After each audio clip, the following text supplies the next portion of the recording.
Hello বন্ধুরা, আপনাদের সামনে চলে এলাম আবার একটা নতুন ভিডিও নিয়ে। ভিডিওটা হলো মানে একটা ঘোষকে নিয়ে। তো এই ঘোষ আমাদেরকে দুধ দিতে আসে, আমাদের বাড়িতেও দেয়। তো ওনার মুখ থেকে শুনে নেবো ওর ব্যাপারটা, মানে যেটা আমি জিজ্ঞেস করছি ওনার মুখ থেকে শুনবো। প্রশ্ন করছি, আপনারা শুনতে থাকুন। হ্যাঁ, তো দাদা আপনি আমাদেরকে অনেকদিন থেকে তো দুধ দেন।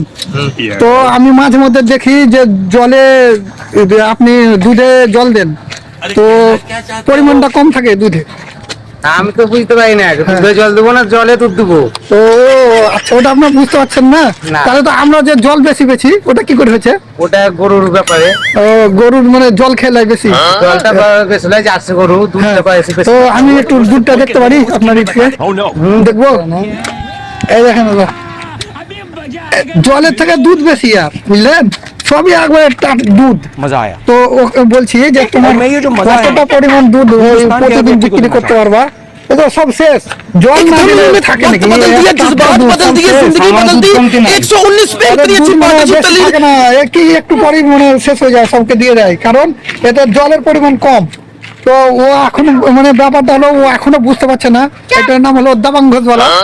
এখনো বুঝতে পারছে না যে আমি দুধে জল দিতে হবে কতটা পরিমাণ, সেটা বুঝতে পারছে না। যার কারণে ওর দুধ মানে দুধের পরিমাণটা বেশি, দুধটা খাঁটি মানে গাঢ় দুধ। তো বোঝা যায় না উনি কতটা জলে দিবেন। তো ওনাকে আমি যখন জিজ্ঞেস করা হলো যে দাদা আপনার দুধে অতটা কেন করছেন, জল দিচ্ছেন কেন, মানে এমনি জাস্ট ট্রাই করলাম করে। তো কি বলছে আমি দুধে তো জল দেবো না জলে দুধ দেবো সেটা তো বুঝতে পারছি না। তো খুব ভালো লাগলো। তো অবশ্যই এই দাদার জন্য আমার ধন্যবাদ, এই দাদাকে ধন্যবাদ জানাই, কারণ এই দাদা এখন পর্যন্ত মানে দুধে জল দেয় না। না কি দাদা কি দেন না? ওনার মুখ থেকে শুনুন, আপনি দুধে মানে এতটা দুধ আপনার শেষ তো শেষ। আপনার দুধ শেষ। সকাল থেকে শুরু করে আপনাকে 4 ডিব্বা দুধ বিক্রি করতে হয়, 4 দাম। তো আপনার তো দুধ প্রায় শেষ, এখন তো সকাল বেশিক্ষণ হয়নি, দুধ শেষ হয়ে গেল। তাহলে আপনাকে এই যে আপনাকে আরো তো দিতে হবে সব জায়গায়।